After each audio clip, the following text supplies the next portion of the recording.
Kwambia tuache kazi, wewe utabebeshwa mizigo ile jasho linavyokutoka. Tukamwambia tuache kazi. Karibu ndani ya Vifunga na Mipapa, ila ikiwa ni show ya kuvunja mbavu kwa vicheko, lakini mafunzo ni mengi pia.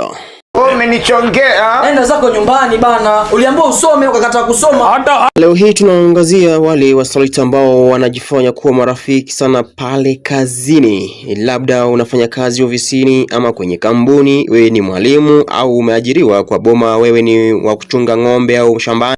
Huku wachapa kazi kwa bidii Badala wale wapange juu wanapanga sana kwenye hiyo kazi yako, ukijua kwamba ipo siku utakuja kuinuka. Alafu hawa wasalita ambao ndio marafiki, eti mtu anakuambia kuwa muende kwa bosi, mumwambie aongeze mshahara ama muache kazi. Hizi wa problem boss wao amenitoa kule, akaniambia bana mimi nitaka kunipeleke kwa bosi, nitaka kumuona bosi. Okay. Mimi nimemleta. Okay, talk. mwambie nini? bosi amenifuata akaniambia mimi wewe sasa hivi nataka kuacha kazi. Kazi mimi na huyu hapa. Mimi siko huko kabisa. Ngoja hivi Madando, nakuja iko kwisha choka na kazi, sio? Hapana, ni yeye. Nataka kazi, Apex ama hataki kazi? Tumwambie hatutaki. Sema sitaki. You on your behalf. Sema sitaki mimi wewe yani. Nataka kazi, taki kazi. Boss mimi niko sawa. Mimi nataka kazi. Mimi nataka kazi. Thank you.